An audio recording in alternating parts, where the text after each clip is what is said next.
기도하겠습니다. 아버지 하나님, 영원히 지옥 갈 수밖에 없는 죄인이었습니다.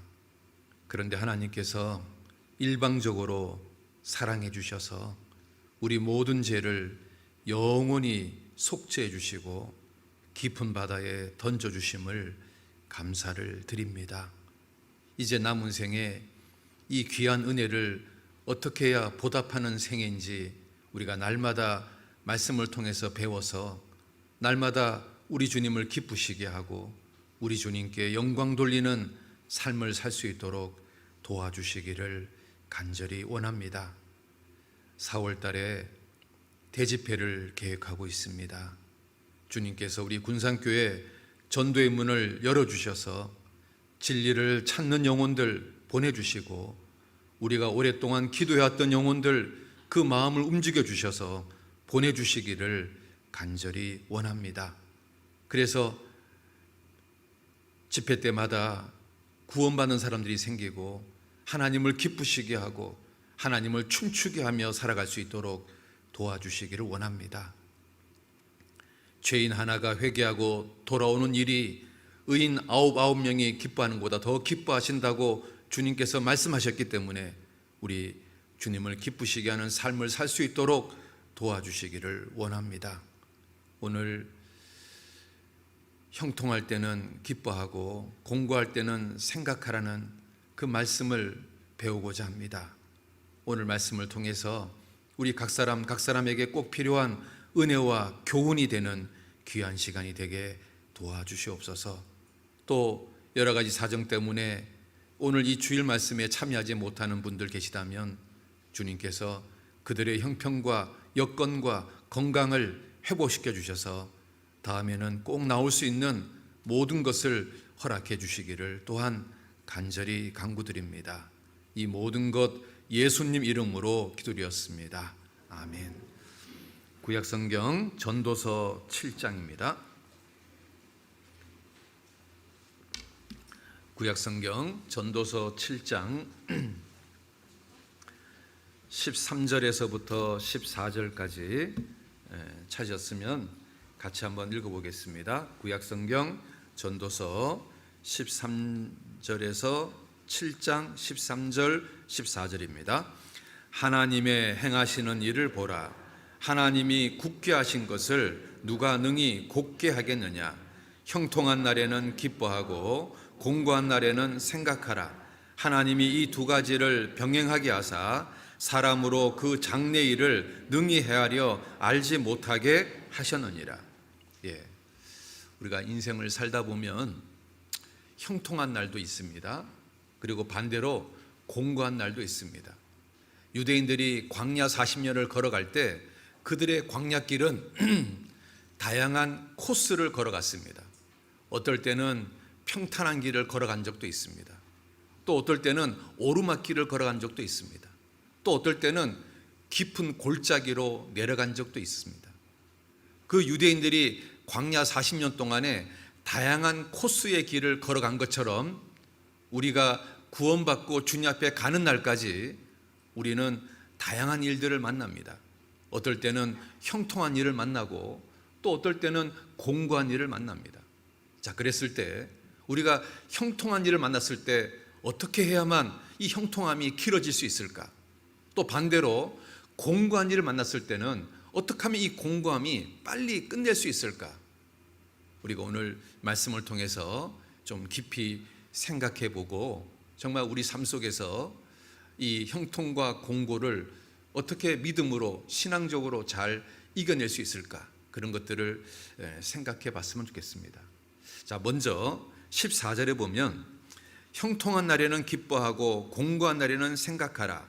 하나님 이 두 가지를 병행하게 하사 사람으로 그 장래 일을 능히 헤아려 알지 못하게 하셨느니라. 이렇게 되어 있습니다. 하나님이요, 공고한 일과 형통한 일을 병행하게 한다. 예를 들면 오늘은 형통했는데 내일은 갑자기 공고해질 수 있습니다. 또는 어제는 공고했는데 오늘 하나님께서 갑자기 형통하게 했을 수 있습니다.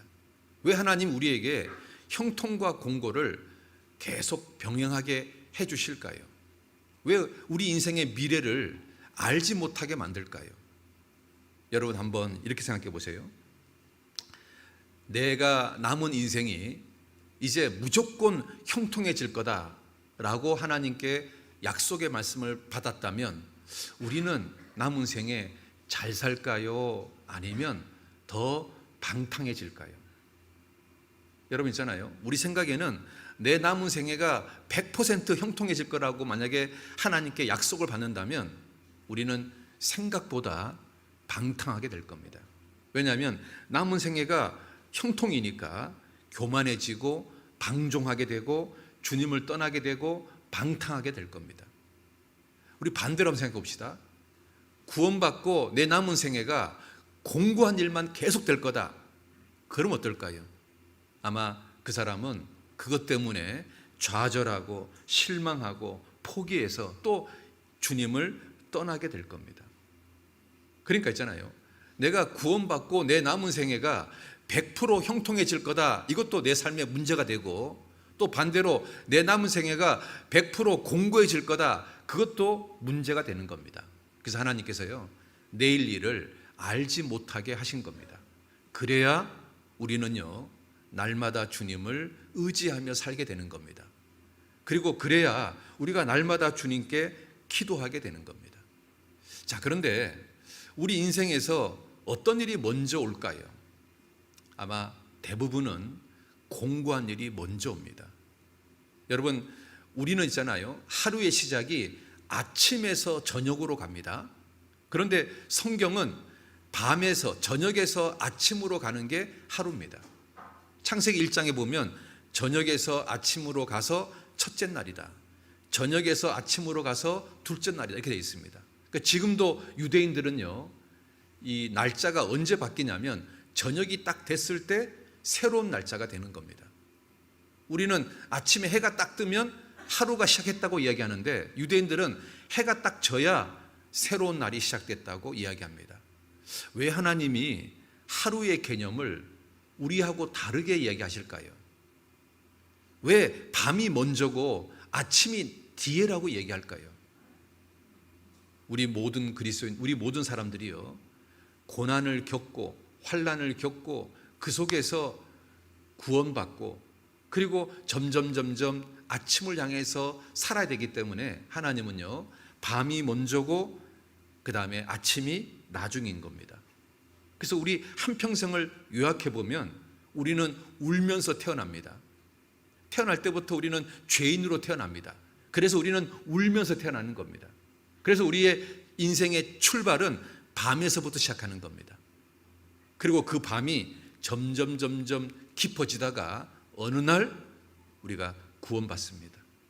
우리가 구원받은 그 순간부터 이제 점점 아침을 향해서 나가는 겁니다. 그래서 우리 인생의 끝은 아침이 되는 겁니다. 왜냐하면 우리가 죽는 그날 우리는 천국에 가기 때문에 그렇습니다. 그러니까 내 인생을 압축해 보면 태어날 때 밤이었다가 죽을 때 우리는 천국이라는 아침에 가는 겁니다. 그러니까요, 밤에서부터 아침으로 시작하는 것이 성경적인 것처럼 우리 인생도 그렇다는 겁니다. 울면서 태어났다가 밤으로 태어났다가 우리가 중간에 거듭나게 되고 그리고 우리 인생이 마치는 날 우리는 찬란한 아침, 그 아름다운 천국에서 영원히 살게 되는 겁니다. 그래서요, 우리가요, 공고함이 먼저 오는 겁니다. 유대인들이요, 애굽에서 400년 동안 노예 생활을 했습니다. 그것은 한마디로 말하면 인생의 밤이었습니다. 그 노예 생활이 굉장히 힘들었습니다. 그래서 유대인들은 하나님께 부르짖었습니다. 그러자 하나님이 그 유대인들을 빼내서 애굽에서 탈출하게 하고 가나안 땅에 들어가게 했습니다. 유대 역사를 보면 밤에서 시작했다가 아침으로 시작하는 겁니다. 유대인들이 예수님을 배척하고 나서 2000년 동안 끔찍한 고난을 받았습니다. 그 2000년은 유대 역사에서 밤이었습니다. 그런데 이제 마지막 때가 되면 그들은 회복될 겁니다. 유대인들이 지금 회복되고 있지 않습니까? 그 유대인들 중에서 14만 4천 명이 구원받게 될 겁니다. 하나님께서요, 이스라엘 역사를 다루시는 것이 밤에서 아침으로 다루고 계십니다. 개인도 마찬가지입니다. 여러분, 다윗은 막내로 태어났습니다. 형들보다는 아버지의 사랑을 많이 받지 못했습니다. 그래서 세상에 막내를요, 양치는 목동을 맡겼던 겁니다. 사무엘이 기름 부으러 왔는데도 아버지는요, 양치는 목동인 막내인 다윗은 부르지도 않았습니다. 우리가 그런 상황을 보면 다윗은 어렸을 때 그렇게 집안에서 막내로서 사랑을 독차지하는 그런 대상은 아니었던 겁니다. 다윗은 어린 시절이 인간적으로 볼 때는 찬란한 아침은 아니었던 겁니다. 반대로 밤이었던 거죠. 그리고 기름 부음 받고 나서 다윗은 이제 자기 인생에 아침이 올 줄 알았는데 세상의 사울 왕에게 13년 이상 쫓겨다니는 도망자가 됐습니다. 다윗은 기름 붓고 나서 긴 시간을 어두운 밤을 지났습니다. 그리고 나서 30세가 되었을 때 비로소 왕이 됐습니다. 아침이 된 겁니다. 다윗이라는 개인의 인생도 공고한 일이 먼저 오고 아침은 나중에 왔던 겁니다. 요셉도 그렇습니다. 요셉도 노예 생활도 하고 감옥 생활도 하고 긴 그 밤을 통과하고 난 후에 국무총리라는 아침을 맞이했습니다. 어떤 분이요, 정말 사업이 잘 나갈 때는 구원받지 않다가 사업이 망해서 구원을 받았습니다. 그런데 구원받고 나서 다시 새롭게 인생을 시작하면서 주님 의지하면서 다시 사업을 시작하게 되는데 하나님이 도와주셔가지고 예전만큼은 아니지만 그래도 꽤 잘 먹고 잘 살 수 있게끔 도와주시는 그런 간증 전국적으로 굉장히 많습니다. 그러면 그 사람이 사업이 망해서 캄캄한 어둠이 된 것이 불행이냐? 아닙니다. 그 불행이 있었기 때문에 그 사람은 구원받게 되었고 그 사람 인생은 점점 아침을 향해서 가는 겁니다. 제가 어느 교회 집사님이 나름 사업이 이렇게 잘 됐다가 정말 완전히 망했답니다. 그 완전히 망해가지고 그 친척 집에 얹혀 살 정도까지 망했답니다. 그런데 그때 구원을 받았답니다. 자기가 사업이 잘 될 때는 그 가족들이 말씀 들어보자고 그렇게 권유해도 들은 척도 안 했답니다. 그런데 자기가 사업이 완전히 망하고 나니까 정말 바닥까지 내려가니까 말씀 듣자는 말이 귀에 들어오더랍니다. 그리고 말씀을 듣게 되고 구원을 받게 됐답니다. 그리고 구원받고 나니까 정말 새로운 희망이 생겨서 내가 가난하게 살아도 내가 신앙생활을 살면 되겠다 싶어서 이제 나름 열심히 살았답니다.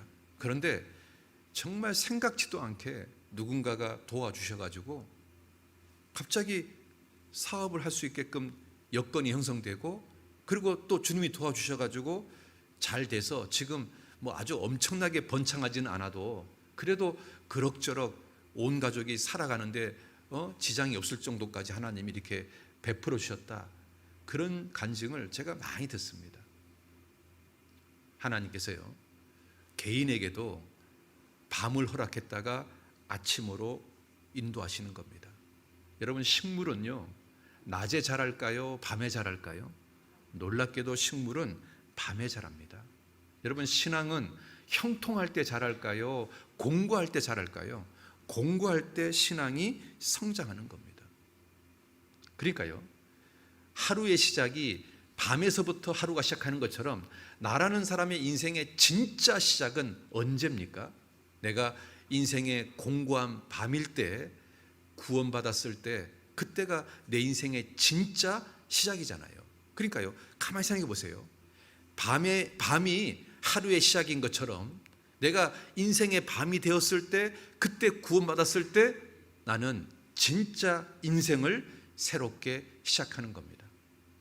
그리고요, 내가 구원받고 난 이후에 언제 내 신앙이 점프합니까? 언제 내 신앙이 성장합니까? 언제 내 신앙이 자랍니까?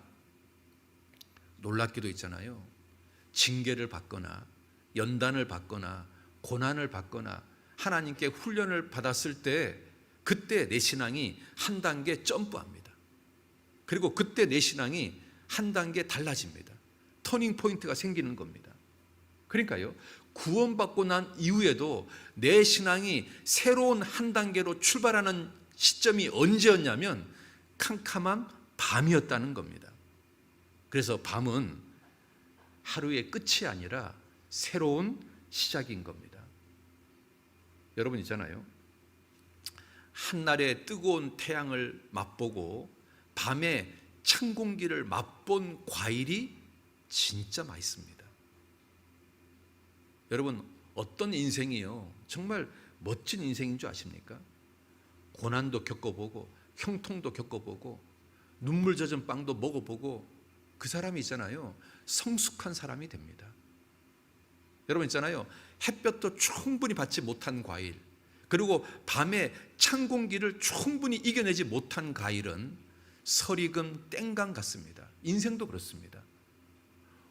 그 온실 속의 화초처럼 고난을 모르고 산 사람, 그 사람은 왠지 설익은 땡감처럼 정말 인생의 참맛이 없는 겁니다. 그래서 고난은 인생의 거침돌이 아니라 새로운 인생으로 점프하는 디딤돌인 겁니다. 그래서요, 우리가 이 형통과 공고에 대해서 우리가 어떤 마음으로 살 건지를 오늘 좀 진지하게 배웠으면 좋겠습니다. 자, 전도서 7장 다시 가봅시다. 14절입니다. 같이 한번 읽어보겠습니다. 형통한 날에는 기뻐하고 공고한 날에는 생각하라 됐습니다. 자, 지금 하나님 우리에게 두 가지를 말씀하고 있습니다. 형통한 날에는 뭐 하라고요? 기뻐하라. 공고한 날에는 뭐 하라고요? 생각하라. 여러분, 이 말씀을 마음에 한번 깊이 간직해 보면 내가 형통할 때 이 말씀이 생각날 겁니다. 그래서 이렇게 살면 형통함이 길어지겠구나. 또 공고할 때 이 말씀을 생각해내면 이 공고함을 정말 믿음으로 인내하면서 극복해야 되겠구나. 다시 말씀드리겠습니다. 형통한 날에는 뭐 하라고요? 기뻐하라. 공고한 날에는 뭐 하라고요? 생각하라. 여러분, 이 말씀을 마음에 한번 깊이 생각해 보시기 바랍니다. 형통하다, 이게 히브리 말로 토부입니다. 토부란 말은 좋았더라, 선하다, 아름답다 뭐 이런 겁니다. 우리 인생의 형통한 날이 언제입니까? 가족들이 구원을 받거나 기도 응답이 되거나 자녀가 원하는 방향으로 되거나 남편이 원하는 방향으로 되거나 뭔가 하여튼 우리가 기도했던 일들이 이렇게 응답이 되고 신앙생활을 정상적으로 잘하게 되고 온 가족이 화목해지고 뭐 이런 것들은 우리가 생각하는 형통이잖아요. 자, 그럴 때 하나님은 기뻐하라 이렇게 되어 있습니다. 여러분, 영어 성경에는 기뻐하라가 be happy입니다. 말 그대로 정말 기뻐하라 이렇게 되어 있습니다. 그런데 구약 성경은 히브리어니까 히브리어에는 기뻐하라가 뭐라고 되어 있는 줄 아십니까? 히브리어는 투바입니다. 투바. 따라합시다. 투바. 투바란 말이 무슨 뜻이냐면 나에게 형통한 날을 허락하신 하나님께 감사하고 그분께 영광 돌리며 살아라, 뭐 그런 의미를 가지고 있습니다. 그냥 영어 단어처럼 be happy, 그냥 마냥 기뻐해라, 그런 의미가 아닙니다. 하나님이 나한테 형통함을 주신 것에 대해서 감사하고, 그리고 하나님 영광을 위해서 살아라, 이 형통함을 주신 것을 주를 위해서 살아라, 그런 의미를 가지고 있습니다. 그게 투바입니다. 투바. be happy가 아닙니다. 우리가 있잖아요, 형통한 날에 정말 이 히브리어 원문 같은 투바처럼 산다면 형통함이 점점 길어질 겁니다. 그런데 이 형통한 날을 쾌락으로 일삼고 방종으로 일삼고 하나님 영광을 위해 살지 않고 그렇게 살아간다면 하나님은요, 이 형통함을 끝내실 겁니다. 형통함을 길게 가지 못하게 할 겁니다. 자, 한번 예를 들어 보겠습니다. 물질적인 형통이 생겼다. 갑자기 막 남편이 사업이 잘 되고 장사가 잘 되고 직장에서 막 월급을 막 보너스를 막 많이 받고 갑자기 하나님이 나한테 물질의 형통을 주셨다. 그러면 여러분, 이 물질의 형통을 어떻게 하면 길게 가져갈 수 있을까요? 하나님 주신 물질, 하나님 위해서 더 귀하게 사용하는 겁니다. 11조를 온전히 하고, 건축헌금하고, 해외 선교헌금하고, 구제헌금하고, 그래서 하나님 주신 그 물질을 주님을 기쁘시게 하고 주님께 영광을 돌리는 쪽으로 그 물질을 더 많이 쓰는 겁니다. 그러면 하나님이요, 이 물질의 형통을 계속 길게 허락하실 겁니다. 그런데 하나님이 물질의 형통을 주셨는데 그 물질을 하나님을 위해서 쓰지 않고 나 개인을 위해서, 쾌락을 위해서, 죄 짓는 것을 위해서 만약에 사용한다면 하나님은 그 물질의 형통을 스톱시킬 겁니다. 스톱! 하실 겁니다.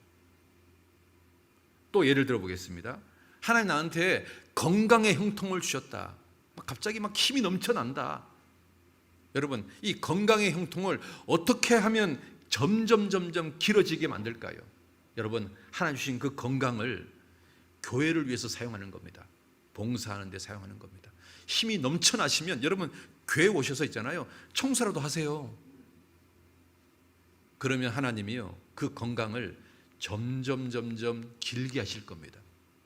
그런데 하나님 주신 그 건강을 죄를 짓는 곳에 사용한다면 하나님은 그 건강에 대해서 스톱 하실 겁니다.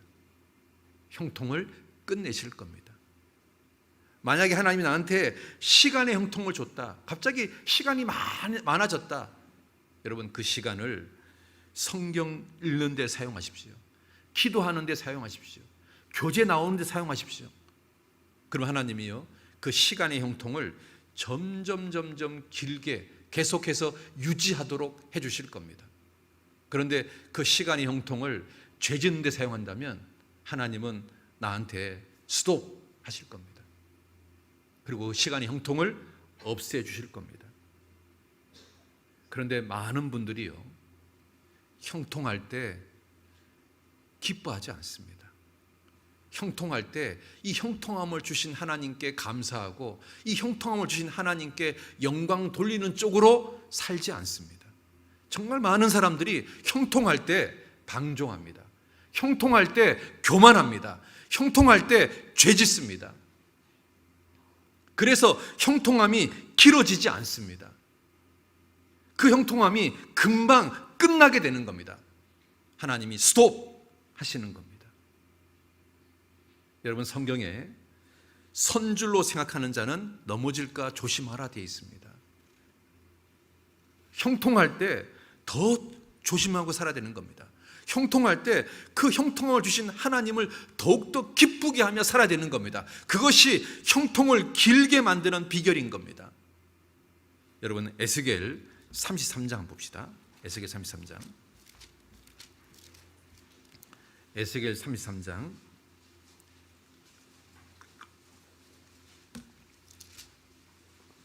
에스겔 33장 18절 19절. 에스겔 33장 18절 19절 같이 읽겠습니다. 만일 의인이 돌이켜 그 의에서 떠나 죄악을 지으면 그가 그 가운데서 죽을 것이고, 만일 악인이 돌이켜 그 악에서 떠나 법과 의대로 행하면 그가 그로 인하여 살리라. 그렇습니다.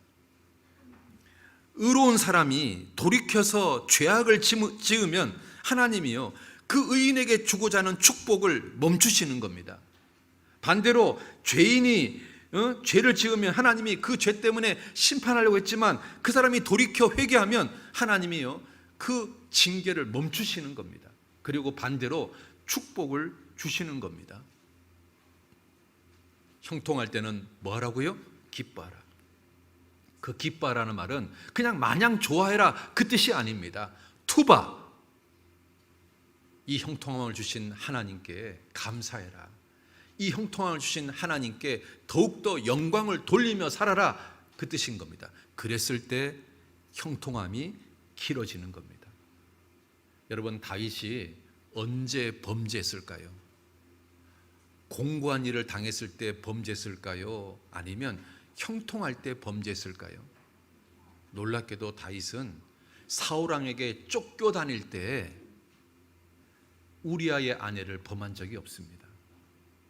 다윗은 왕이 되고 국가가 최고의 전성기였을 때 다윗은 그때 우리아의 아내를 범했습니다. 그 위대한 다윗도 공고할 때 죄짓지 않았습니다.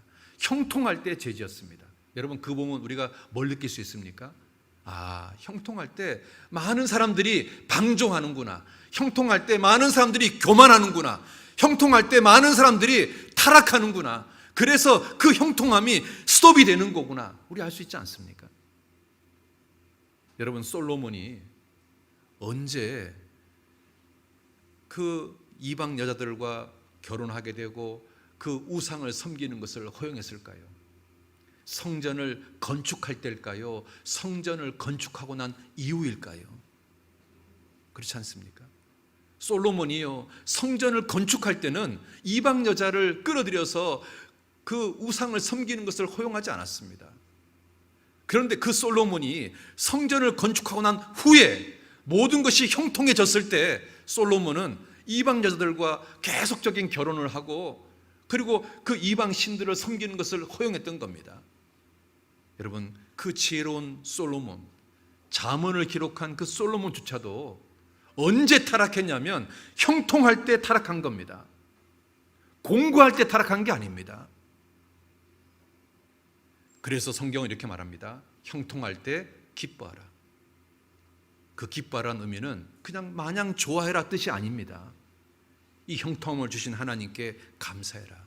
이 형통을 주신 하나님께 영광을 돌리고 그분을 기쁘시게 하고 살아라. 그래야 너의 형통함이 길어진다, 그겁니다. 어떤 자매님이요, 남편이 구원받지 않았을 때 정말 그 남편의 구원을 위해서 모임 때마다 울면서 기도 부탁을 했습니다. 정말 신실하게 살았습니다.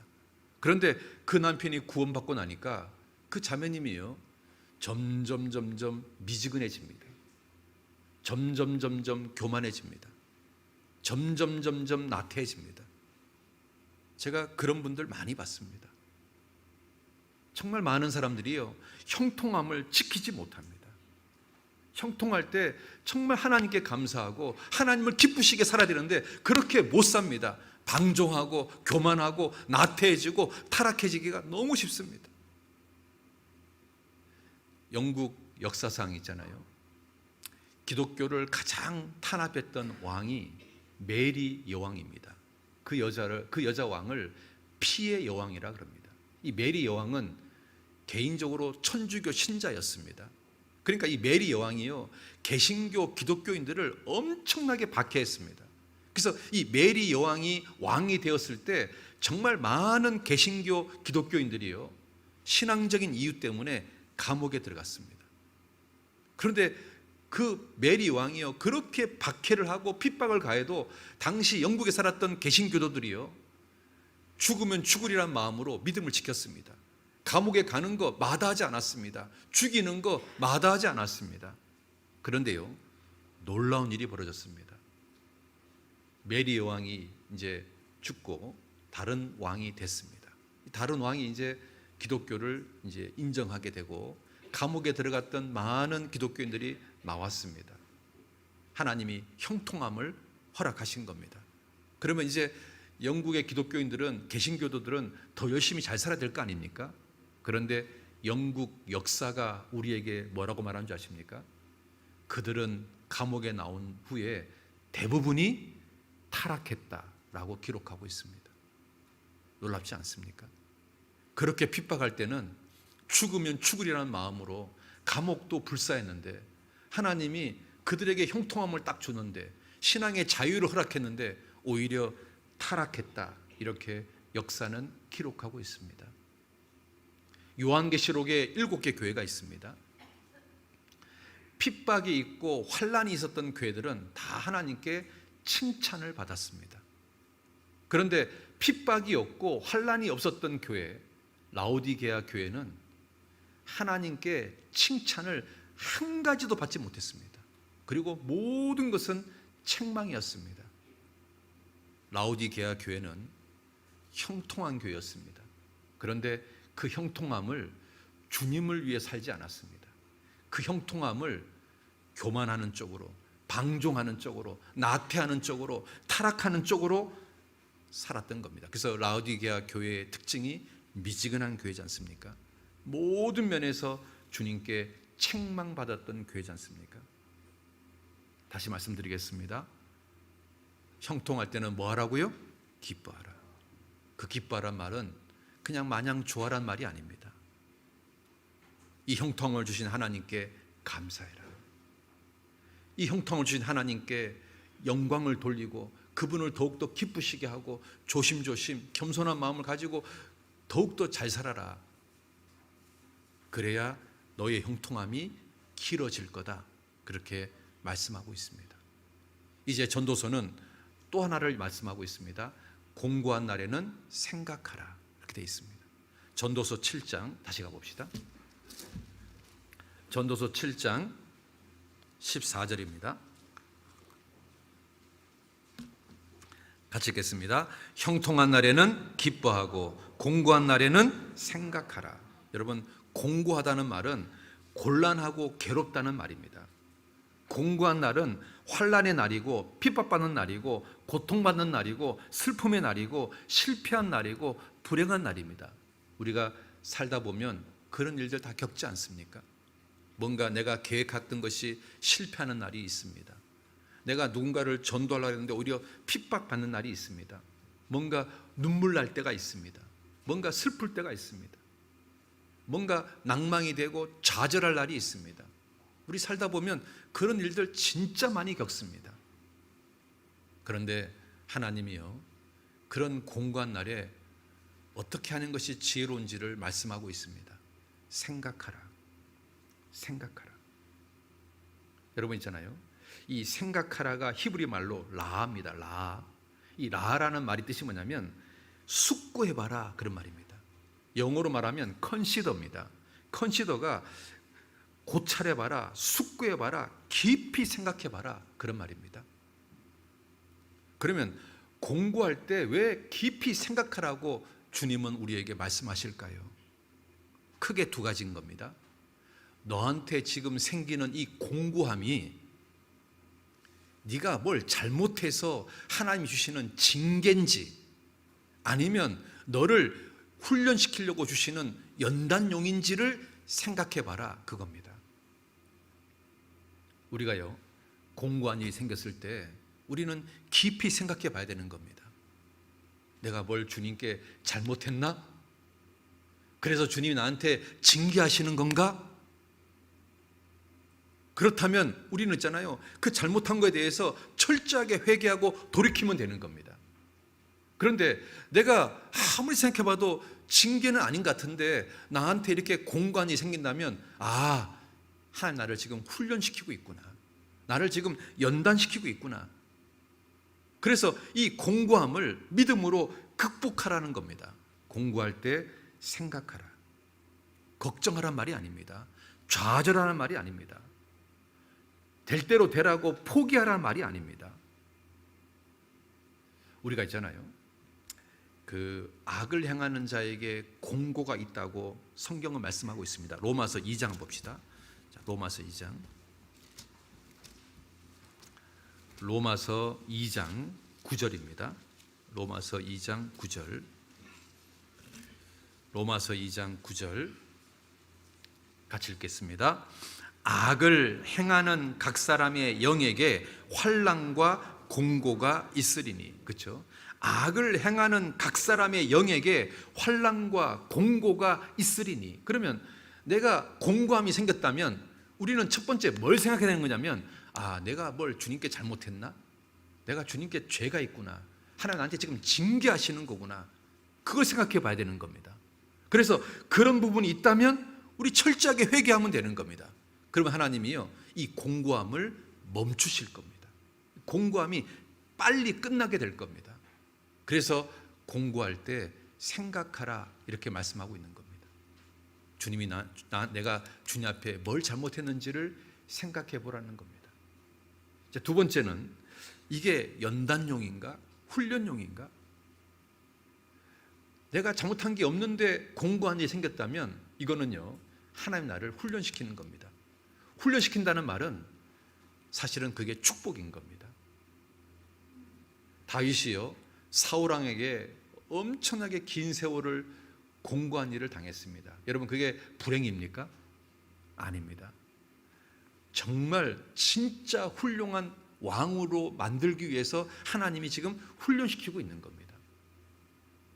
요셉이 노예 생활을 하고 감옥 생활을 했습니다. 공고한 일을 10년 이상 겪었습니다. 여러분, 그게 불행한 일입니까? 아닙니다. 진짜 제대로 된 국무총리를 만들기 위한 하나님의 훈련이었던 겁니다.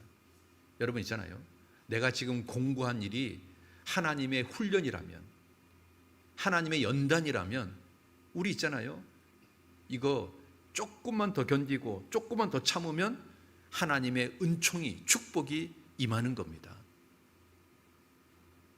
나무가 있잖아요, 가을이 되면 잎사귀가 쫙 떨어집니다. 그리고 추운 겨울이 탁 옵니다. 근데 이 나무가요, 이 겨울을 잘 견디잖아요.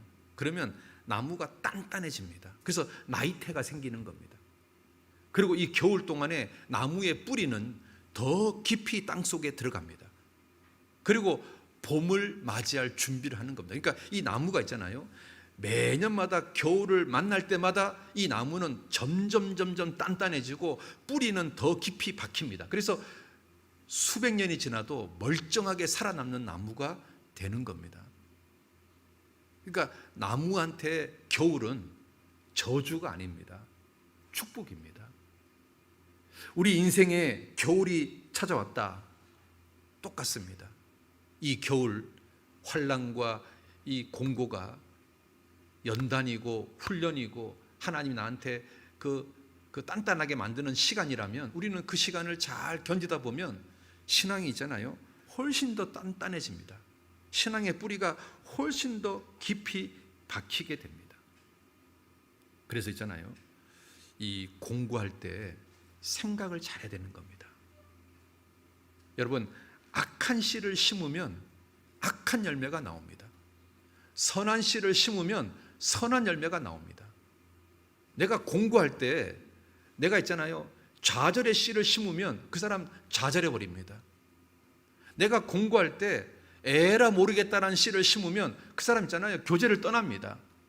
그런데 내가 공부할 때 이건 하나님의 훈련이다, 내가 견디면 진짜 하나님의 은총이 온다는 생각의 씨를 심으면 그 사람 믿음대로 되는 겁니다. 하나님의 축복이 임할 겁니다. 그래서 성경은 공부할 때 뭐라고요? 생각하라, 이렇게 말합니다. 생각 좀 해라. 공부할 때 좌절하지 마라. 공부할 때 포기하지 마라. 공부할 때 될 대로 되라. 에라 모르겠다, 그렇게 살지 마라. 공부할 때 생각 좀 해라. 그러면 있잖아요, 그 생각에 의해서 우리는 이 공부할 때 이기게 되는 겁니다. 극복하게 되는 겁니다. 우리 있잖아요, 공부한 일이 딱 생기잖아요. 그러면 자기를 돌아보게 됩니다. 그리고 하나님 앞에서 잘못한 것이 뭔가를 생각합니다. 여러분, 시편에 이런 말이 있는 거 아십니까? 내가 고난당하기 전에는 내가 그릇 행하였더니 이제는 주의 말씀을 지키나이다. 고난당한 것이 내게 유익이라. 이로 인하여 내가 주의 율례를 배우게 되었나이다. 고난당하기 전에는 내가 그릇 행하였는데 고난받고 나서 내가 주님 앞에서 바르게 살게 되었다. 그래서 이 고난이 내 인생의 유익이다. 시편 119편에 그렇게 말씀하고 있지 않습니까? 고난당하기 전에는 내가 그릇 행하였더니 이제는 주의 말씀을 지키나이다. 고난당한 것이 내게 유익이라. 이로 인하여 내가 주의 율례를 배우게 되었나이다. 우리가 공부한 일이 생겼을 때 생각하는 겁니다. 내가 주님 앞에서 뭘 잘못했는가? 내가 뭐가 부족한가? 주님이 나한테 뭘 고치라고 하는 건가? 나의 연약함, 나의 부족함, 그런 것들을 생각해 보는 겁니다. 아, 내가 기도가 부족했구나. 내가 열심히 부족했구나. 내가 순종이 부족했구나. 내가 하나님을 경외하는 것이 부족했구나. 내가 깨끗하게 살지 못했구나. 뭔가 자기 인생을 돌아보는 겁니다. 공부할 때 생각하는 겁니다. 아, 하나님이 나한테 순종이 부족한 것을 일깨워 주는구나. 더 순종하라고. 아, 하나님 나한테 기도가 부족함을 일깨워 주는구나. 더 기도하라고. 아, 하나님 나한테 더 깨끗하게 살기를 원하시는 거구나. 아, 내가 내 삶을 좀 정리할 필요가 있구나. 아, 내가 정말 성경을 가까이 하지 않아서 그렇구나. 내가 정말 성경을 좀 가까이 해야 되겠구나. 공부할 때 생각하는 겁니다. 그래서 자신이 뭐가 부족한지를 생각해 보는 겁니다. 성경을 가까이 하는 시간이 부족하면 그 성경을 가까이 하는 겁니다. 기도를 하는 시간이 부족하면 기도하는 겁니다. 순종이 부족하면 순종하는 겁니다. 깨끗하게 살지 못하면 깨끗하게 삶을 사는 겁니다. 그래서 공부할 때 생각하라 이렇게 되어 있습니다. 여러분, 격언에 이런 말이 있습니다. 비가 많이 내렸을 때야 비로소 집의 지붕이 새는지 안 새는지 알 수 있다. 그렇습니다. 비가 내리지 않으면 이 지붕이요, 새는지 안 새는지 알 수가 없습니다. 그런데 비가 많이 내려봐야 지붕이 새는지 안 새는지 알 수 있습니다. 우리 신앙도 그렇습니다. 형통한 일이 계속되면 자기 신앙이 진짜가 어딘지 모릅니다.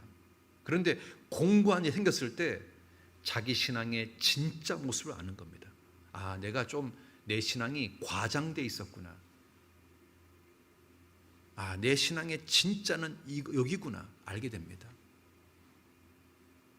공고한 일이 생겼을 때 자기의 진짜 모습을 알게 되는 겁니다. 그리고 공고한이 됐을 때, 공고한이 생겼을 때 생각하라 그랬잖아요. 하나님이 나한테 공고함을 허락하는 것은 동굴이 아니라 터널인 겁니다. 여러분, 동굴은 있잖아요, 끝이 없습니다. 동굴은 계속 들어가면 바깥으로 나오는 출구가 없습니다. 그래서 동굴은요, 한 번 들어가면 다시 나와야 되는 겁니다. 그러니까 동굴은요, 삼천포로 빠지기가 쉽습니다. 그런데 터널은 있잖아요, 반드시 끝이 있습니다. 계속 가면 끝이 있습니다. 출구가 있습니다. 그리고 터널은 어떤 것을 지름길을 가기 위해서 뚫어놓은 겁니다. 산을 삥 둘러가는 것이 힘들기 때문에 그 산을 관통해서 터널을 만드는 겁니다. 하나님이 그리스도인에게 공고한 일을 허락한 것은 동굴에 들어가라고 하는 게 아니라 터널로 들어가라고 하는 겁니다. 지름길로 가라는 겁니다. 네가 잠깐 연단을 받고 잠깐 고난을 받고 잠깐 어려움을 받지만 이것을 네가 잘 견디고 나면 너는 지름길로 빠져나올 거다. 그거 얘기하는 겁니다. 동굴에는 조명이 없습니다. 동굴은 그야말로 완전히 새카만 어둠입니다. 그런데 터널은요, 중간중간에 전등이 있습니다. 어둡지만 새카맣게 어둡지는 않습니다. 터널은 있잖아요, 중간중간에 하나님의 위로가 있습니다. 하나님의 도우심이 있습니다. 여러분, 우리 하나님은 선하시고 인자하신 분입니다. 그 선하시고 인자하신 분이 구원받은 사람에게 동굴로 허락할 리는 없습니다. 하나님이 나한테 고난을 허락했다는 이야기는 동굴이 아니라 터널인 겁니다. 시편 118편 한번 봅시다. 시편 118편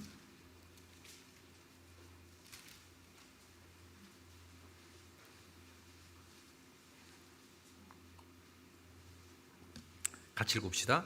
여호와께 감사하라. 저는 선하시며 그 인자하심이 영원하미로다. 여호와께 감사하라. 저는 선하시며 그 인자하심이 영원하미로다. 하나님은 선하시고 인자하신 분입니다.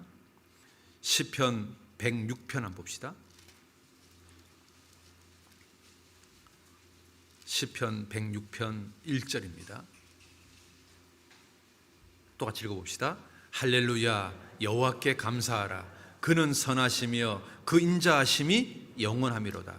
시편 107편 1절. 시편 107편 1절 똑같이 한번 읽어봅시다. 여호와께 감사하라. 그는 선하시고 그 인자하심이 영원하미로다. 여러분, 시편은 지금 계속 반복적으로 우리에게 무슨 말씀을 하고 있냐면, 하나님은 너를 향해서 선하시고 인자하신 분이다, 그렇게 말씀하고 있습니다. 시편 23편 한번 볼까요? 시편 23편 1절입니다. 여호와는 나의 목자시니, 하나님은 내 인생의 목자입니다. 그 목자께서 4절입니다. 내가 사망의 음침한 골짜기로 다닐지라도, 내 인생의 목자이신 그분이 음침한 골짜기로 왜 나를 인도할까요? 도대체 어떤 이유에서 음침한 골짜기로 나를 인도하실까요? 내 인생의 목자 되시는 분께서. 이 골짜기는 동굴일까요? 터널일까요? 예? 터널인 겁니다.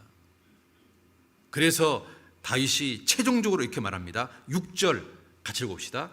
나의 평생의 선하심과 인자하심이 정녕 나를 따르리니 내가 여호와의 집에 영원히 거하리로다.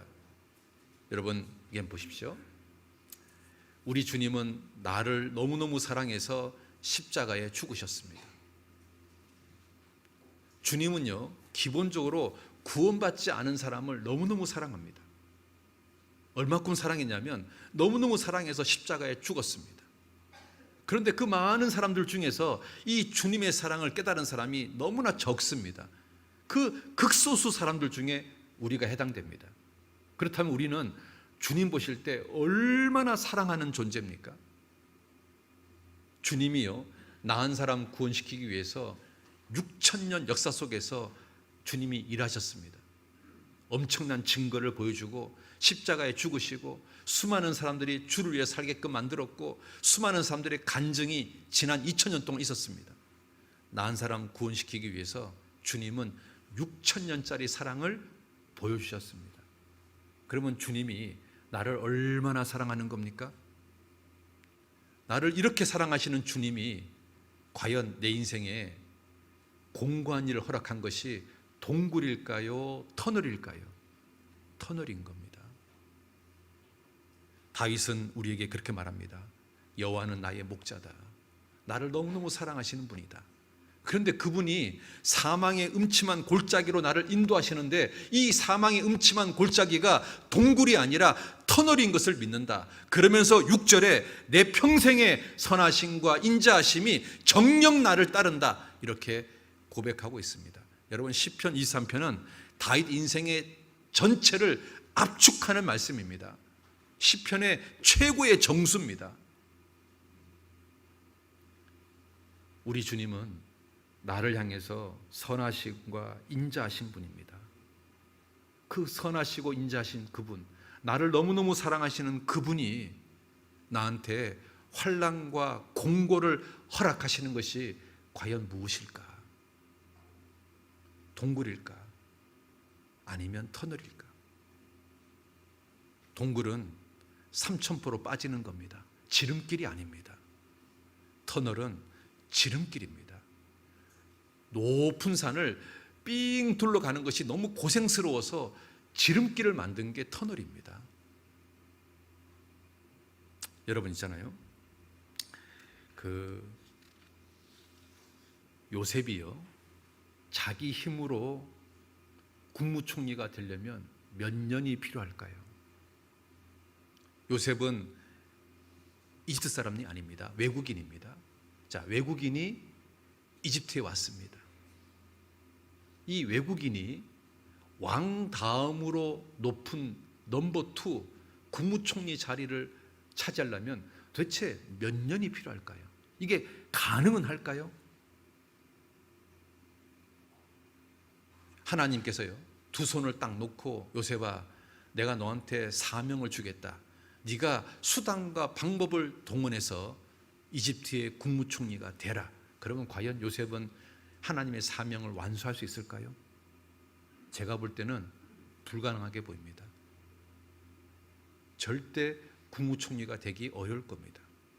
된다 하더라도 아마 수십 년이 걸려서 나이가 70, 80 먹어서 겨우 될지도 모릅니다.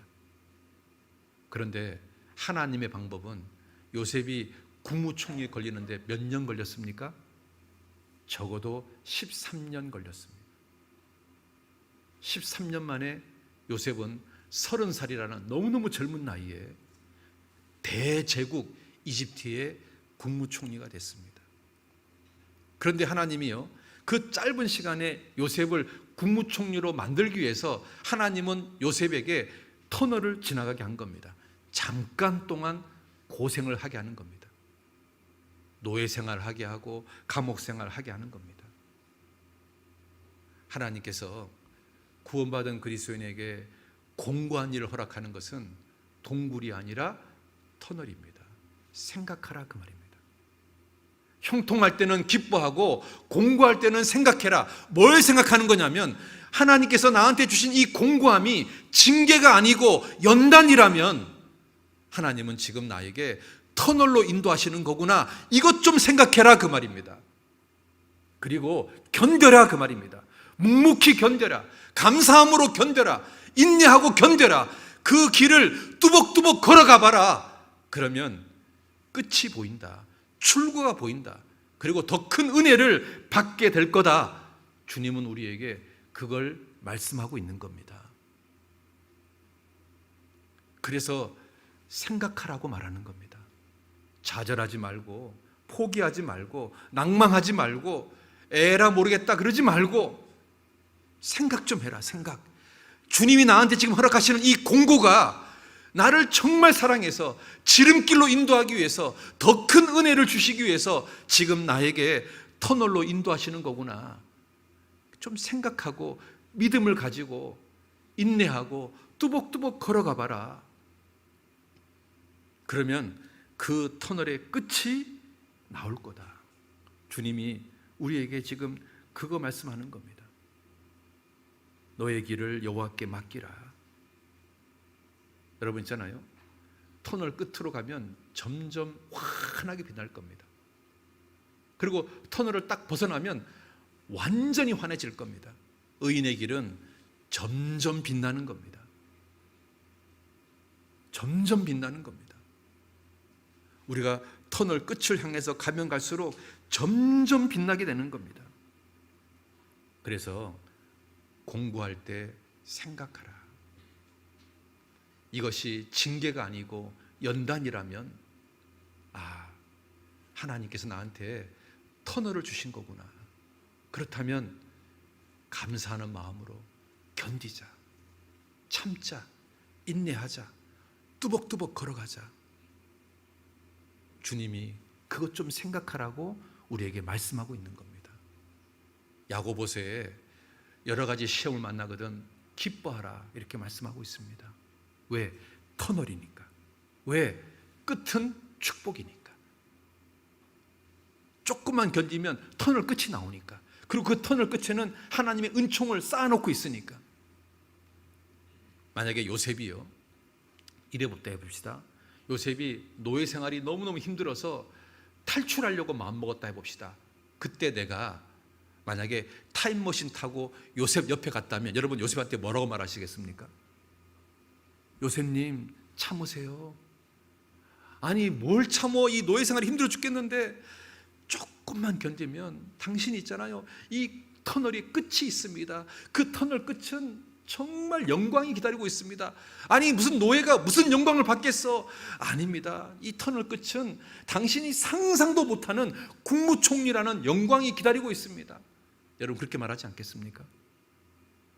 요셉이 만약에 감옥에 들어갔습니다. 보디발의 아내를 겁탈하지도 않았는데 억울하게 정말 아무 죄가 없는데 감옥에 들어갔습니다. 그래서 그 감옥 안에서 막 좌절하고 낭망하고 그래서 정말 목숨을 끊으려고 자살하려고 그랬을 때 여러분 만약에 타임머신 타고 요셉 옆에 있다면 여러분 뭐라고 그러겠습니까? 요셉님 이제 진짜 다 왔습니다. 당신 1년, 2년만 견디면 이 감옥에 나옵니다. 그리고 당신 국무총리가 될 겁니다. 그럼 요셉이 그러겠죠. 아니, 죄인이 어떻게 국무총리가 되냐고 말 같은 소리를 하라고. 아닙니다. 진짜 그렇습니다. 당신 생각은 도저히 이해가 되지 않지만 하나님의 계획은 이 터널 끝에 상상할 수 없는 축복이 기다리고 있습니다. 여러분 그렇게 말하지 않겠습니까? 터널은 끝이 있습니다. 터널은 지름길입니다. 그리고 터널 끝에는 하나님의 은총이, 축복이 기다리고 있습니다. 그걸 믿는 겁니다. 그 믿음을 가지고 뚜벅뚜벅 걸어가는 겁니다. 야고보서 1장입니다. 야고보서 1장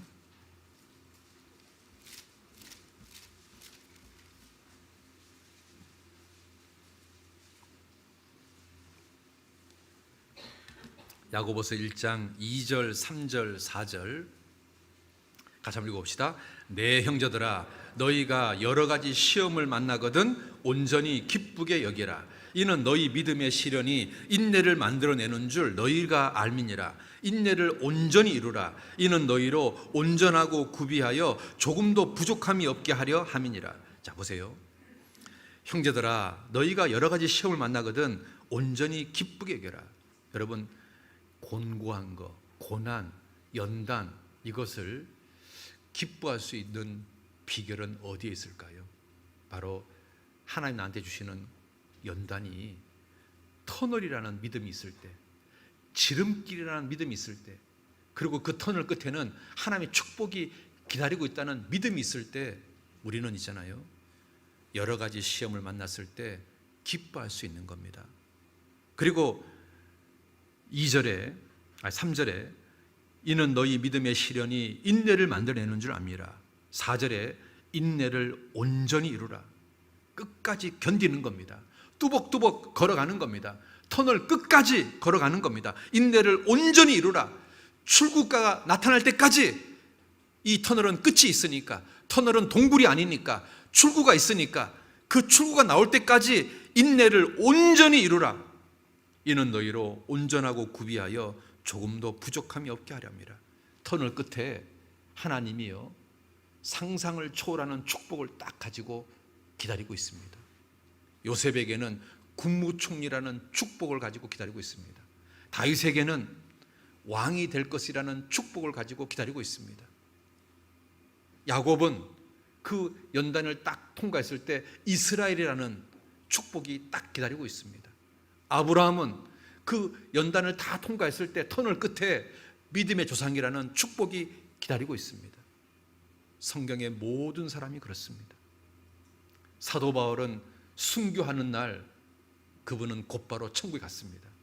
그리고 그 어떤 사람도 받을 수 없는 엄청난 영광과 면류관을 받았습니다.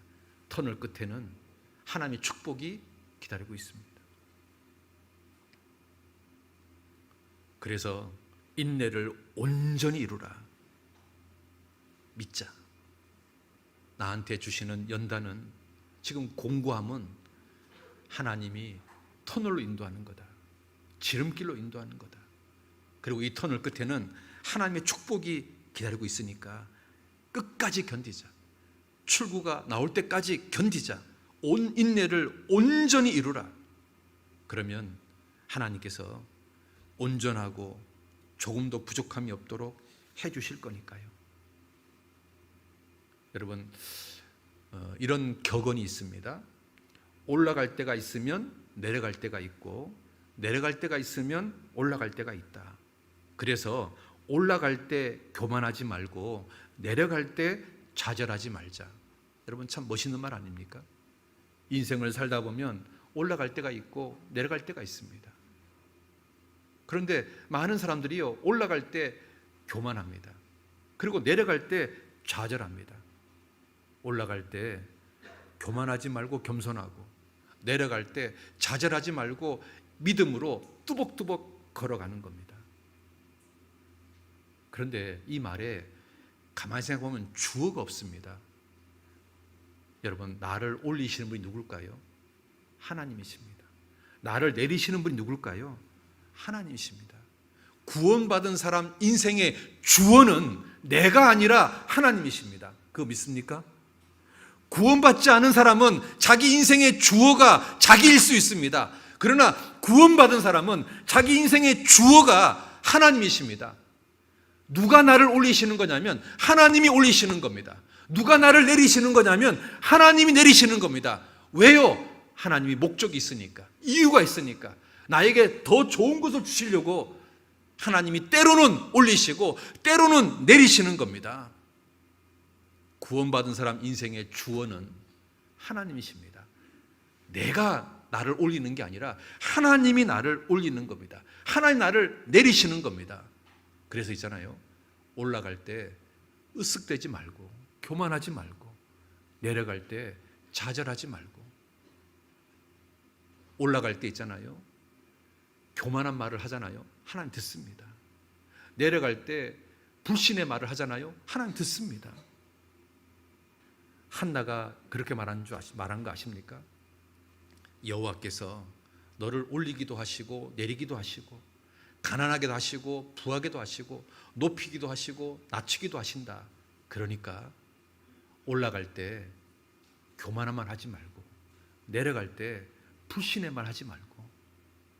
사무엘상 한번 봅시다. 사무엘상 2장. 사무엘상 2장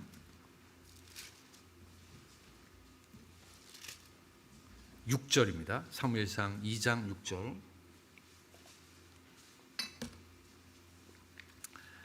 여호와는 죽이기도 하시고 살리기도 하시며 음부에 내리기도 하시고 올리기도 하시도다. 여호와는 가난하게도 하시고 부하게도 하시며 낮추기도 하시며 높이기도 하시도다.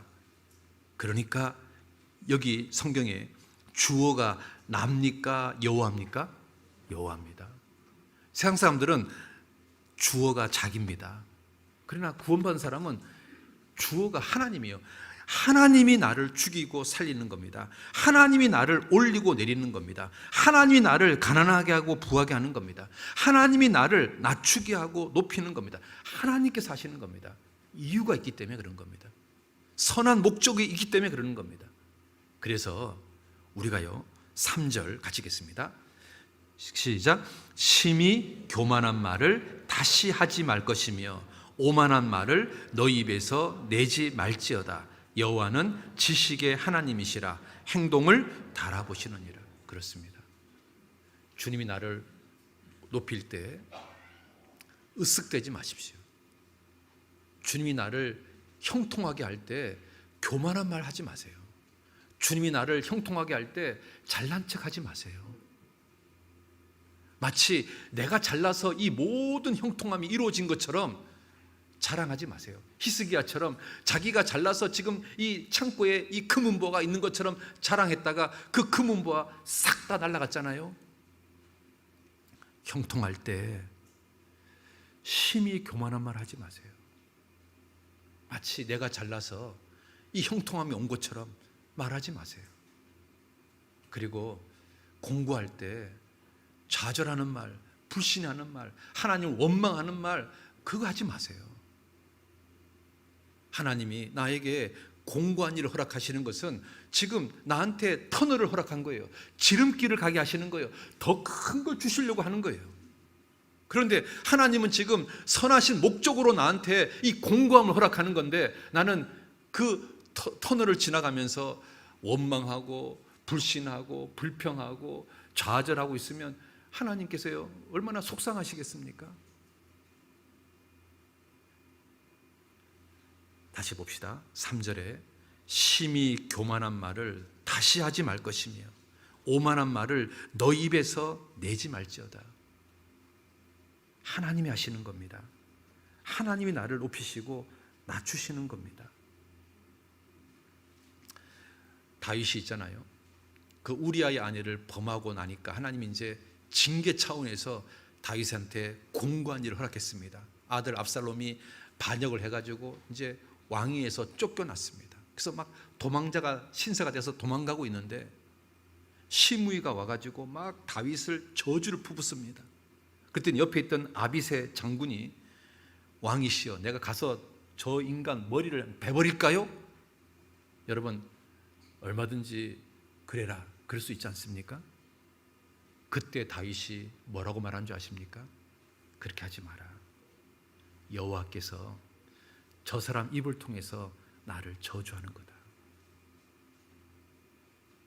그래서 내가 이거 하나님이 하시는 거라고 인정하고 내가 뚜벅뚜벅 걸어간다면, 내가 참고 견딘다면 하나님은 이 모습을 봐서라도 하나님이 저주를 복으로 바꿔주실 거다.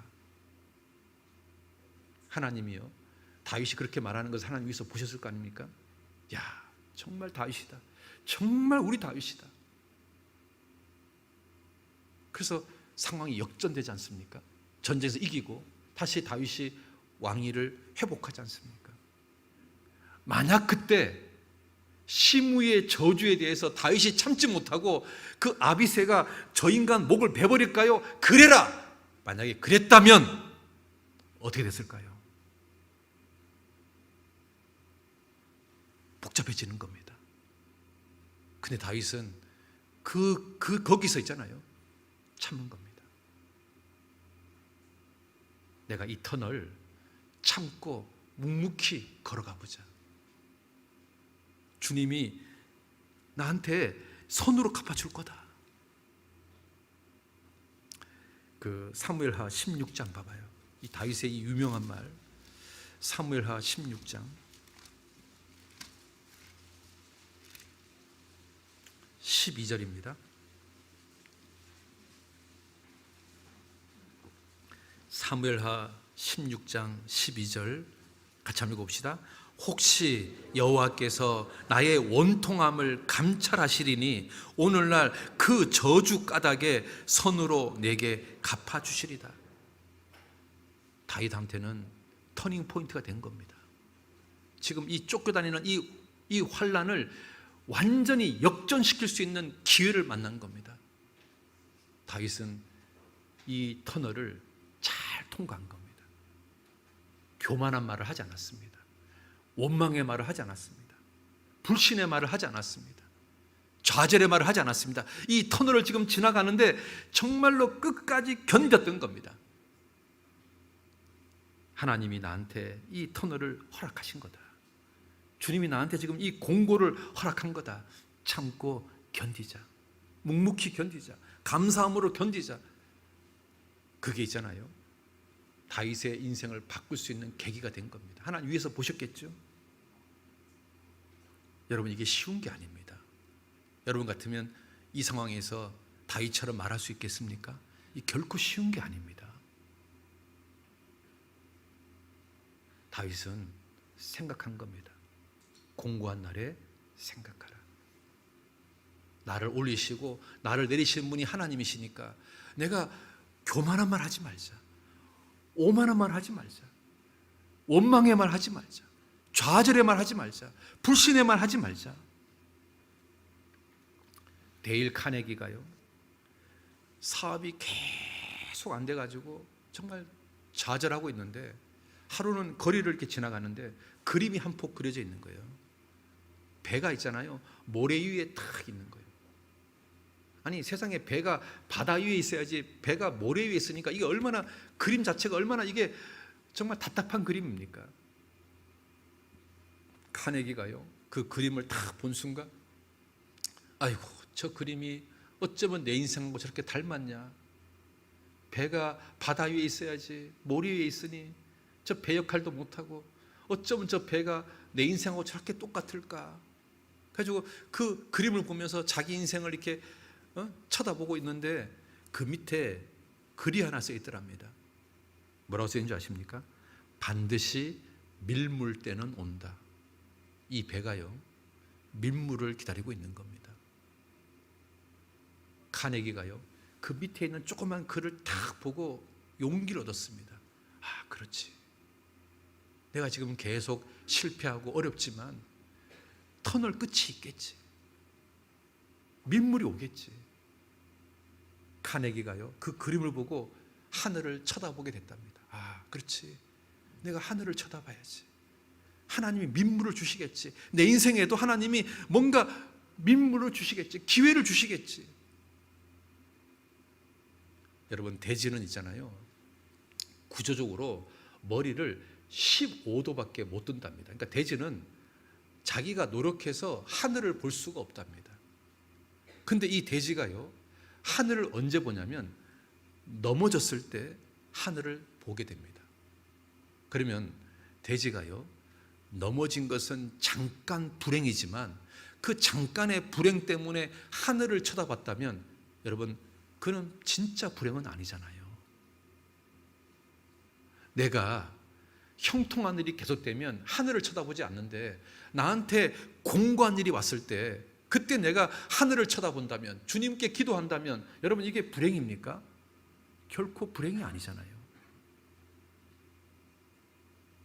저는 이 군산에 와서 습관이 하나 생겼어요. 아침에 출근하면 집에 딱 나오면 제일 먼저 뭐 하냐면 하늘을 쳐다봐요. 군산이 미세먼지가 좀 많은 것 같아요. 하늘을 딱 쳐다보고 그 다음에 뭐 하는 줄 아십니까?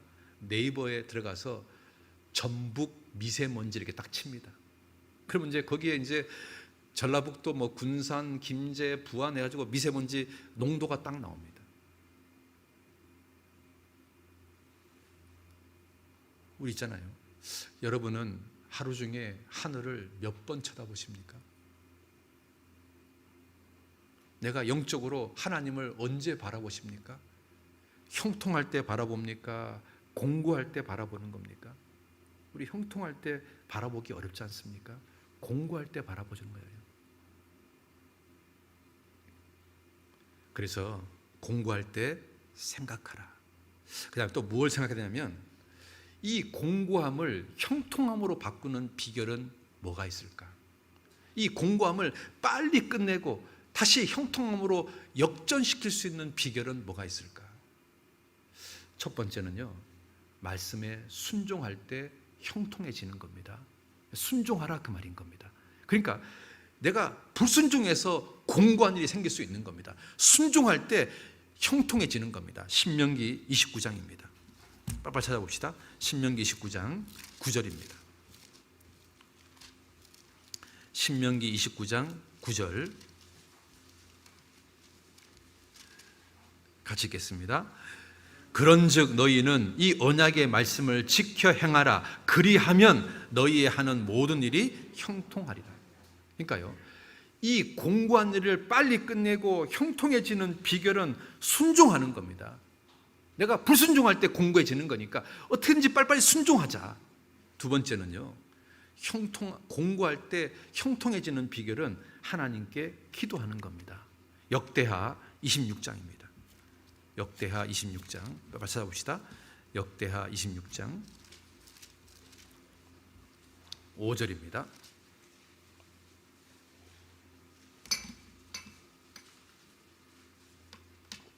같이 읽겠습니다.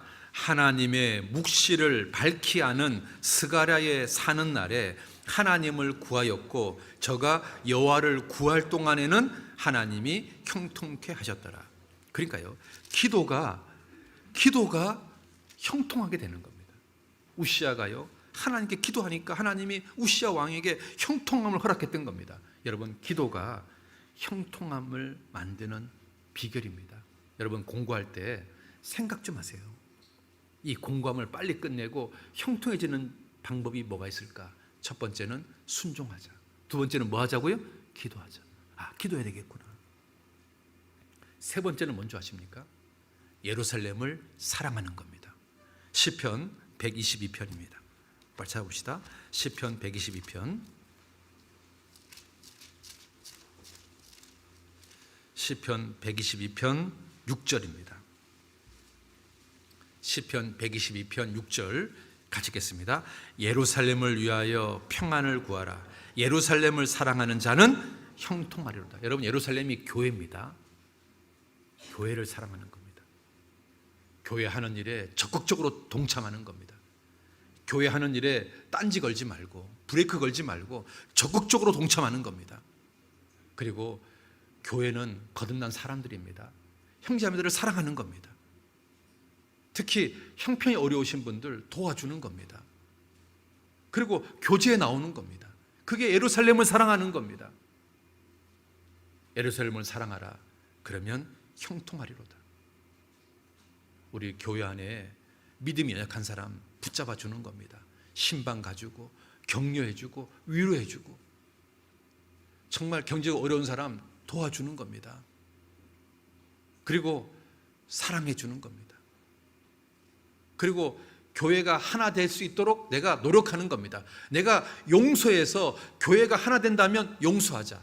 내가 참아서 교회가 하나 된다면 차라리 내가 참자.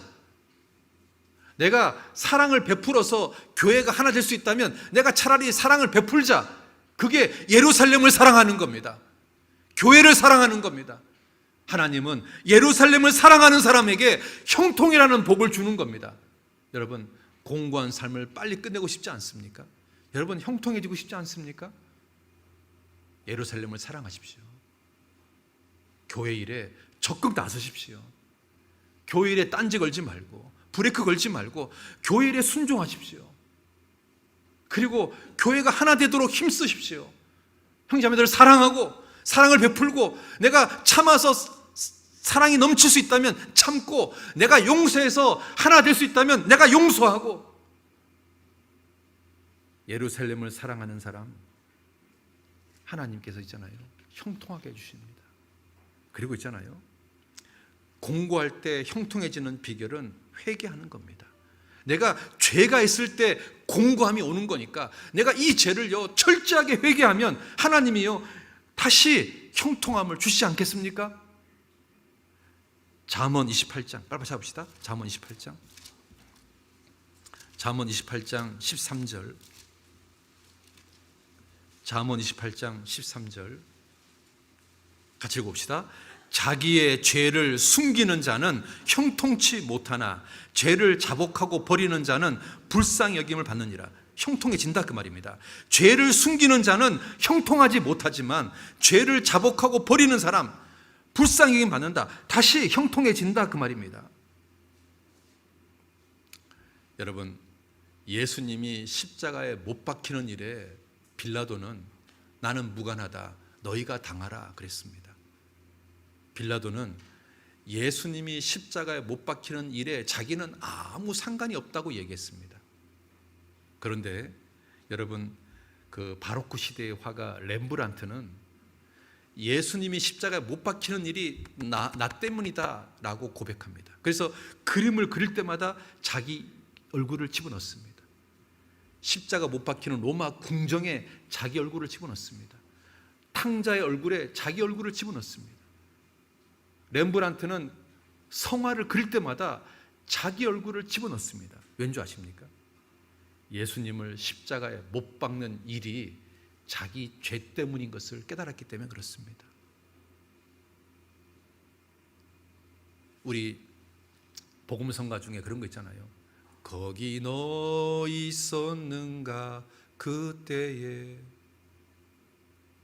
주님이 십자가 못이 박힐 때 사실 나도 거기 있었던 겁니다. 왜? 내 죄 때문에 주님이 십자가에 못이 박힌 거 아닙니까? 빌라도처럼 나는 이 피에 대하여 무관하다. 여러분, 무관한 겁니까? 우리잖아요, 정말 구원받은 사람이라면 자기가 잘못한 죄에 정말 돌이켜야 되는 거 아닙니까? 회개해야 되지 않습니까? 그래야 형통해지는 겁니다. 그리고 있잖아요, 공부할 때 형통해지는 비결이 뭔지 아십니까? 믿음의 말을 하는 겁니다. 감사의 말을 하는 겁니다. 우리 말 속에요, 아유 저 사람은 마음씨가 좋아, 아유 저 사람은 말씨가 좋아, 이렇게 말합니다. 왜? 말에다가 씨앗을 붙였을까요? 말 더하기 씨앗이 말씨입니다. 그렇죠? 있잖아요, 내가 하는 말이 씨앗이 되는 겁니다. 여러분, 씨앗을 심으면 열매가 나는 거잖아요. 내가 공고한 일을 지나갈 때 이 공고함을 빨리 끝내고 형통해지는 비결이 뭘까요? 말을 잘하는 겁니다. 믿음의 말을 하고 감사의 말을 하고 인내의 말을 하고 견디는 말을 하고, 그러면 그 말이 씨가 되기 때문에 하나님이요 그걸 보시고 공고함을 끝내시고 형통함으로 바꿔주실 겁니다. 여러분, 다윗처럼 말이에요.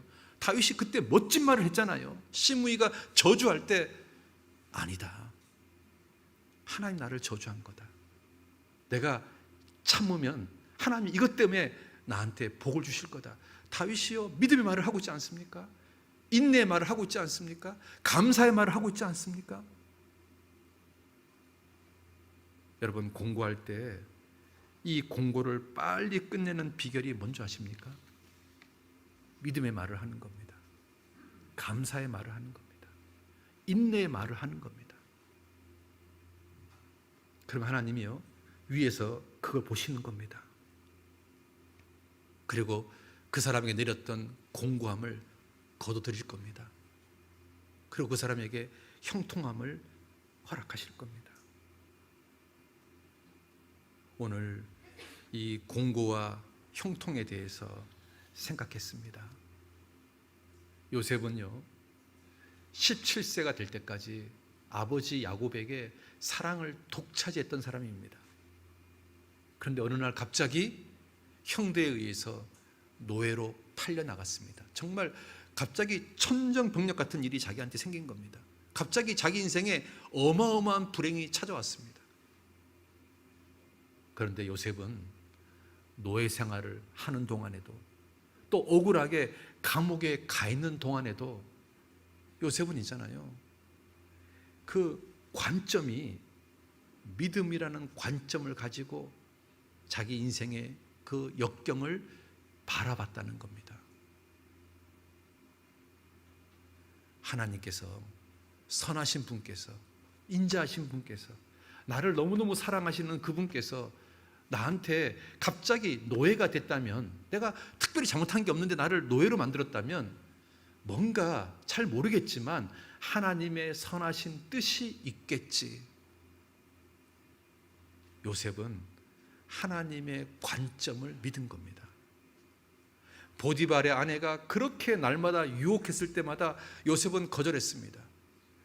그것 때문에 억울하게 감옥에 갔습니다. 요셉은 생각했습니다.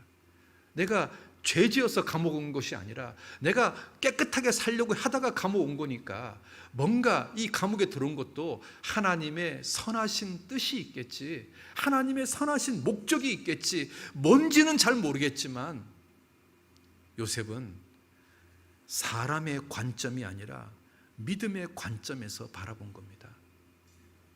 여러분 있잖아요, 사람의 관점에서 만약에 요셉이 자기 인생을 바라봤다면 요셉은 있잖아요, 노예생 하다가 탈출했거나 아니면 감옥 들어가서 자살했을 겁니다. 그런데 요셉은 하나님 관점에서, 믿음의 관점에서 자기가 노예생하고 감옥생하는 것을 바라봤던 겁니다. 그러다가 하나님이 자기를 국무총리로 딱 만들어주고 7년 풍년, 7년 흉년을 준비하는 그 모든 과정들을 하나님 자기한테 허락하는 그 모든 것을 통해서 요셉이 이제 깨달았습니다. 아, 나를 애굽의 노예로 판 것은 우리 형들이 한 게 아니라 하나님이 하신 거구나 깨달았습니다. 그래서 나중에 자기 형들한테 그렇게 말합니다. 형님들 걱정하지 마세요. 내가 우리 아버지 야곱이 죽으면 내가 형들한테 복수할 거라는 생각 하지 마세요. 형들이 나를 노예로 판 게 아닙니다. 하나님께서 나를 애굽에 먼저 보내신 겁니다. 이 일을 위해서. 요셉은 믿음의 관점에서 자기 인생을 바라본 겁니다. 여러분 있잖아요, 우리가 이 공고한 것을 잘 견딜 수 있는 비결이 뭘까요? 믿음의 관점에서 바라보는 겁니다. 하나님 나한테 이 공고함을 허락하시는 이유는 징계가 아니라면 분명히 선하신 뜻이 있을 거다, 인자하신 뜻이 있을 거다, 나한테 축복을 주시기 위해서 지금 그러실 거다. 잘 모르겠지만, 지금은 정말 막연하지만 아직도 그 터널의 끝은 보이지 않고 내 눈에는 아직도 시커먼 터널만 보이고 있지만, 그래도 아직은 잘 모르겠지만 분명히 하나님의 선하신 뜻이 있을 거다. 그러니까 견디자. 끝까지 가자. 우리 그 하나님의 관점에서 이 공고함을 견딘다면 여러분 그 터널 끝에 상상할 수 없는 하나님의 축복이 기다리고 있을 겁니다. 여러분 히스기야도 어떻습니까? 히스기야는 나름 열심히 주를 위해 산 사람입니다. 그런데 갑자기 이사야 선지자로부터 어떤 말을 듣냐면 너 곧 죽는다. 엄청난 말을 듣습니다. 그때 히스기야가 어땠습니까? 캄캄한 터널을 지나갈 때 히스기야가 좌절했습니까? 아닙니다. 하나님께 눈물로 기도했습니다. 하나님 나 좀 살려주십시오. 정말 주를 위해서 일할 수 있는 기회를 주십시오. 히스기야가요 그 터널을 다 통과하고 났을 때 히스기야는 구원을 받았습니다. 히스기야는 15년 이상의 생명을 연장받았습니다. 그렇다면 히스기야가 죽을 병에 걸린 그 터널이 저주입니까? 아닙니다. 더 큰 축복이었습니다. 여러분 히스기야처럼 주님께 기도하십시오. 터널을 지나갈 때 주님께 기도하십시오. 남자는 여자의 눈물에 약합니다. 어머니는 자녀의 눈물에 약합니다. 하나님은 성도의 기도의 눈물에 약합니다. 여러분 부부싸움 하잖아요. 여자가 막 울잖아요. 그럼 남자들 어떻게 합니까? 무조건 미안해, 내가 잘못했어. 무조건 남자가 잘못하게 돼 있는 겁니다. 안 그렇습니까? 저 젊었을 때 부부싸움 하면 그렇습니다. 처음에는 막 내가 옳다 네가 옳다 그럽니다. 그러다가 자매가 울잖아요. 그러면 모든 것이 게임 아웃입니다. 다 100% 내가 잘못한 겁니다. 여보 미안해, 잘못했어, 미안해, 그만 울어. 그렇지 않습니까? 우리 집만 그렇습니까? 남자는 여자의 눈물에 약합니다. 어머니는 자녀의 눈물에 약합니다. 그런데 우리 하나님은 구원받은 성도가 눈물로 드리는 기도에 진짜 약합니다. 히스기야가 그 눈물로 기도할 때 주님이요 히스기야를 살리지 않습니까? 여러분 터널을 지나가고 있습니까? 눈물로 기도해 보시기 바랍니다. 하나님이요 해결해 주실 겁니다. 그리고 있잖아요, 오늘 하루 내가 어떤 선택을 하냐에 따라서 인생이 달라집니다. 내가 오늘 하루 굽은 것을 선택하면 내 인생은 굽어질 겁니다. 오늘 하루 내가 곧은 길을 선택하면 내 인생은 곧아질 겁니다. 오늘 하루 내가 어떤 것을 선택하냐에 따라서 정말 달라질 겁니다. 그래서 요셉처럼, 모세처럼, 다윗처럼, 야곱처럼 그 터널을 통과했을 때 그 하나님의 축복 때문에 기뻐하고 감사하고 춤추는 날이 우리 모두에게 임할 겁니다. 여러분 그때까지 참고 견뎠으면 좋겠습니다. 우리에게도 모세가 터널을 통과한 날이 있었던 것처럼 우리도 그 날이 있을 겁니다. 다윗이 터널을 통과한 날이 있었던 것처럼 우리에게도 그 날이 올 겁니다.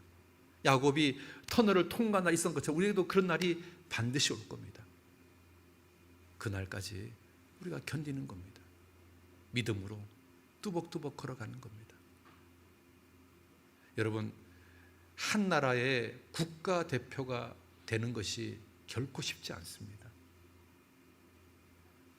내가 어떤 종목이든지 그 나라의 국가대표가 되는 것은 진짜 어려운 겁니다. 여러분 국가대표가 된 선수들의 옷을요 싹 벗겨서 알몸으로 딱 보면 그 몸에요 많은 영광의 상처가 있을 겁니다.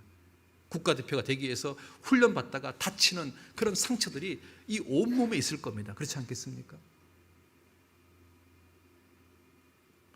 국가대표가 그냥 되는 게 아닙니다. 그 많은 상처, 많은 고난, 많은 아픔을 견디고 견뎠을 때 국가대표가 되는 겁니다. 우리 군산교회는 군산시에서는 국가대표 교회입니다. 그렇지 않습니까? 정말 거듭난 사람이잖아요. 이 30만 되는 이 도시에 진짜 거듭난 교회가 우리잖아요. 우리는 군산시 대표 선수입니다. 영적으로.